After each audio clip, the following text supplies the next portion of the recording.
Beyond the Gate spoilers tease that the brewing love triangle between Andre Richardson, Dani Dupree, and Ashley Morgan is on the brink of explosive exposure. Andre, caught between two worlds, played the part of the charming confidant with Ashley while secretly growing intimate with Dani.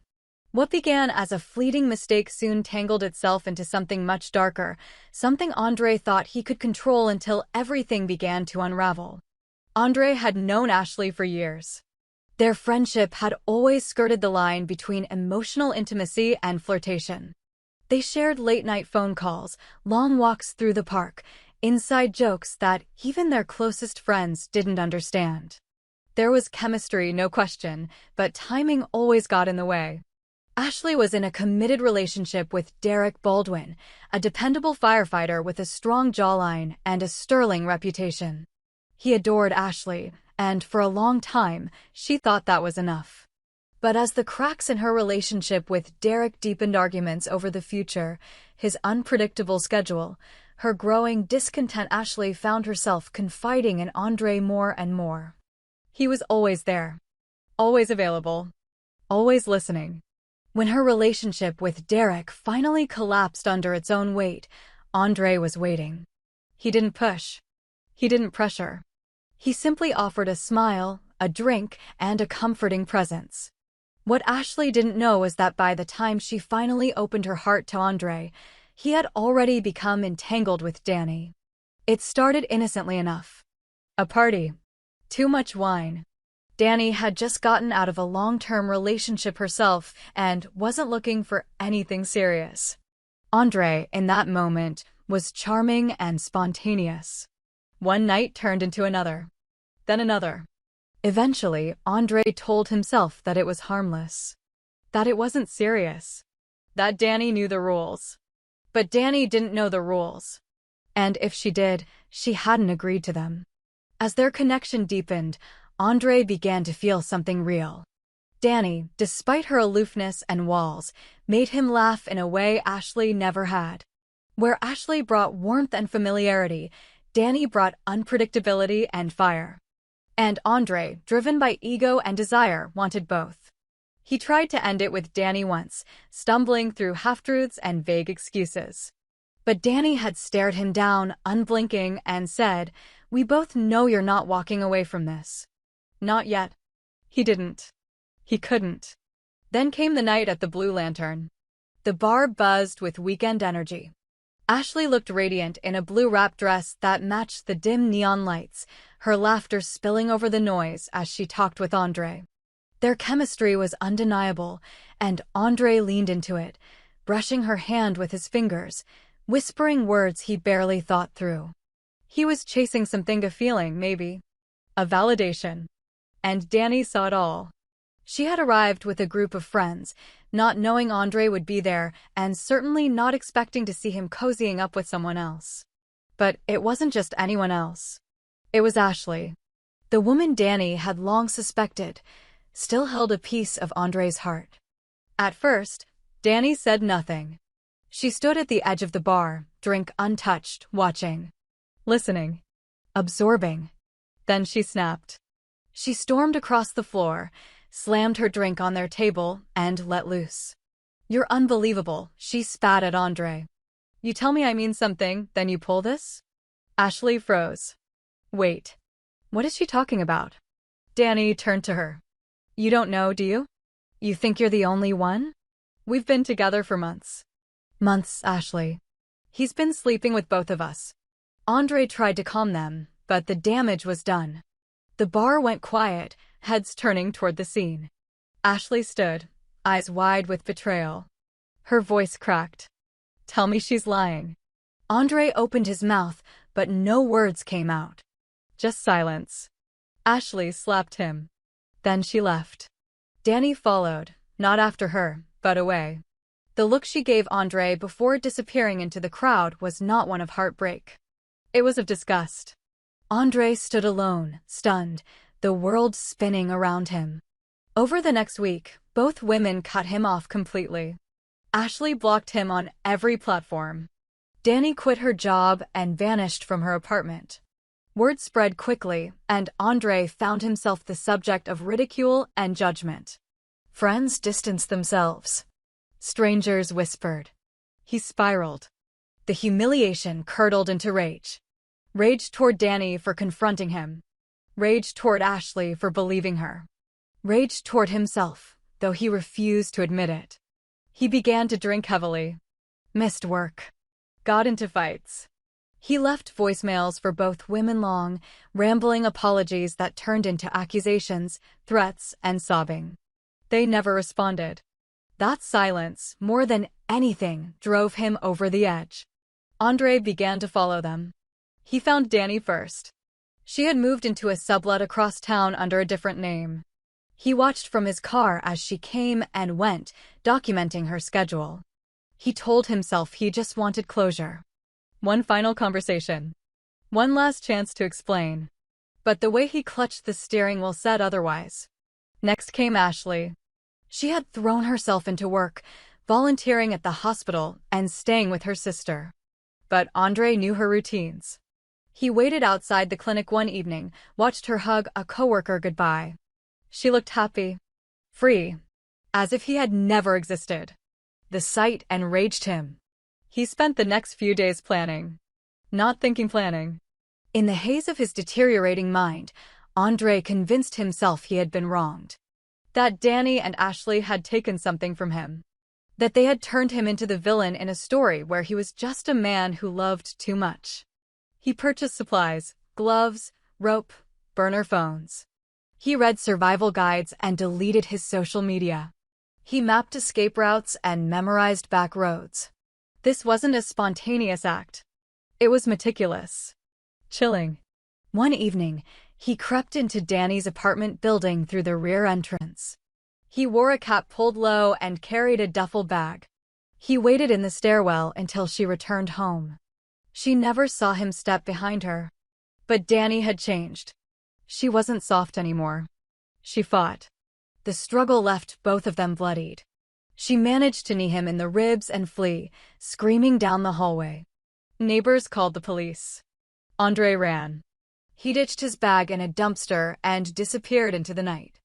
That same night, he showed up at Ashley's sister's house. She answered the door expecting a package. He lunged. But Ashley wasn't alone.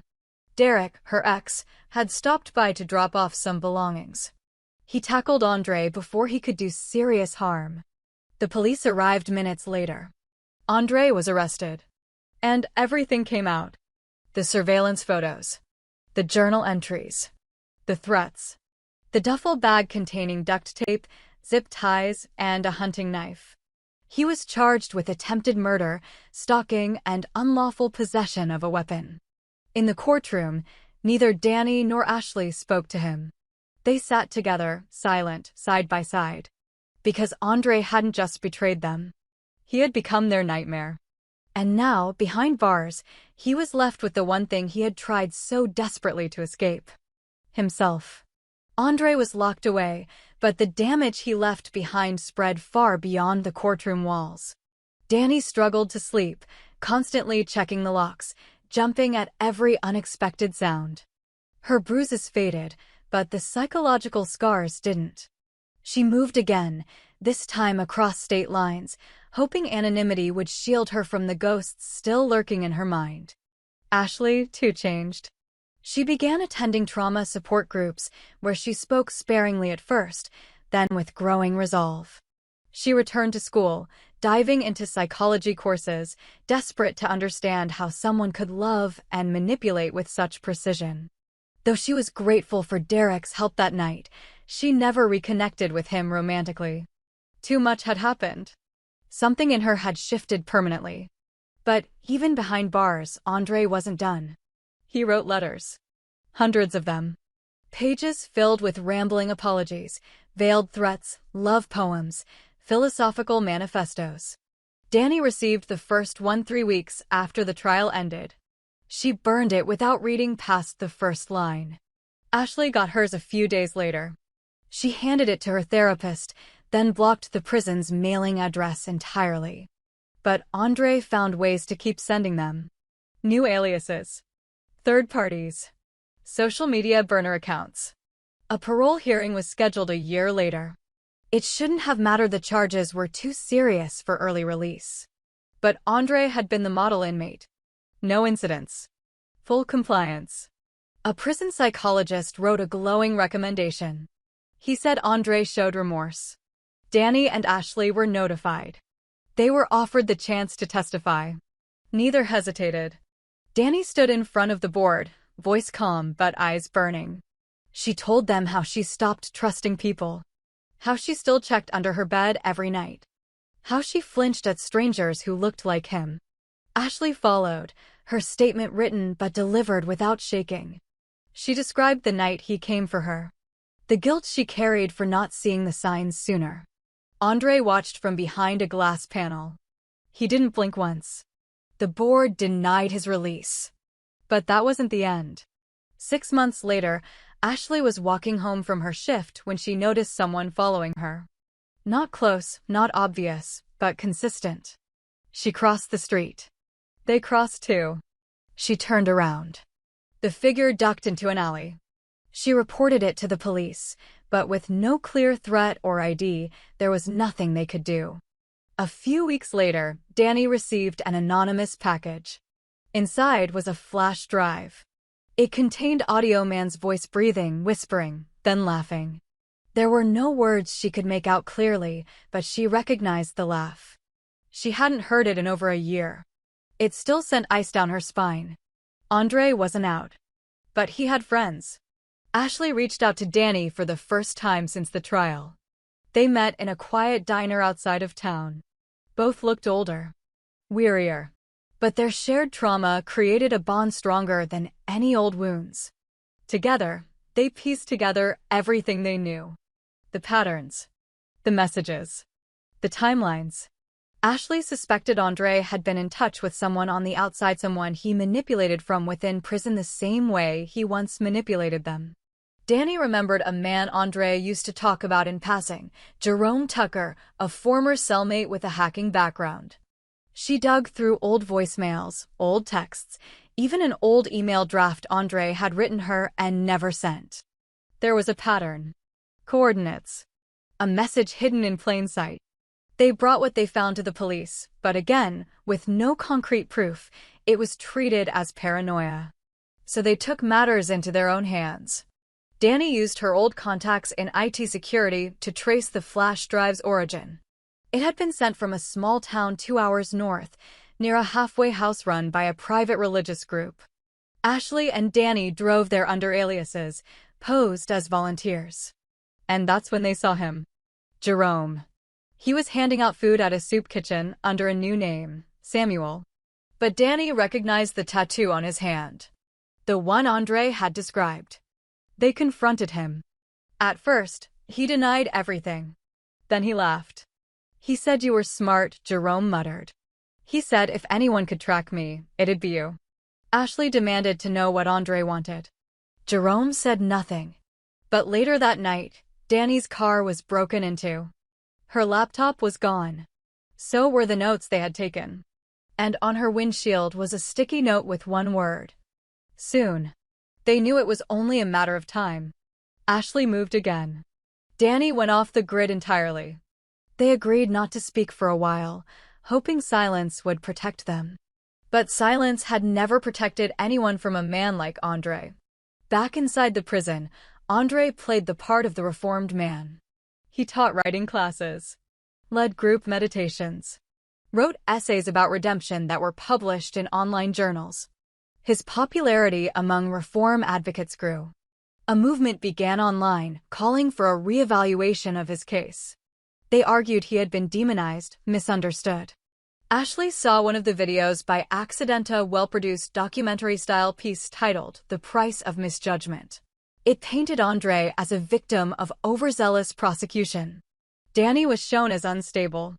Ashley as emotionally manipulative. The footage was edited, twisted. They reported the video. It stayed up. Dani snapped. She tracked down the production company and threatened legal action. They ignored her. She called the journalists who had supported Maya Bell during the earlier scandal and begged for coverage. One finally listened. They interviewed both women, fact-checked every detail, then released a scathing report exposing Andre's manipulations, his digital campaign, and his connections to Jerome. The backlash was swift. The reform movement imploded. Andre's parole was suspended indefinitely. The prison cracked down on his privileges. Jerome was arrested for violating parole. But the fallout came with a cost. One morning, Ashley woke up to find a photo taped to her apartment door. It was Dani, sleeping, taken from outside her bedroom window. Ashley called Dani, but no answer. She called again. Then again. Finally, Dani picked up, voice trembling. They were inside, Ash. They were in my house. That was the last straw. Ashley went public. She gave interviews. She posted online. She named names. And the public finally listened. The Department of Justice opened an investigation into the prison's internal operations. A full audit revealed multiple staff members had been bribed by outside parties connected to Andre. Phones, letters, and even digital drives had made it past inspections. Andre was transferred to a maximum security facility, placed in solitary confinement. He was stripped of all communication privileges. His world, once so carefully curated, was reduced to a windowless box. Outside, Dani and Ashley tried to reclaim their lives. They co-wrote an article that went viral, titled "The Monster We Knew." They launched a nonprofit to support survivors of emotional and physical abuse, offering resources and legal guidance. What had once torn them apart now united them in purpose. But they never truly rested. Not completely. Because some nightmares don't end with prison bars. Some live on, waiting. In memory. In silence. In the space between every breath. And while Andre might never leave that cell again, they both knew he'd never really be gone.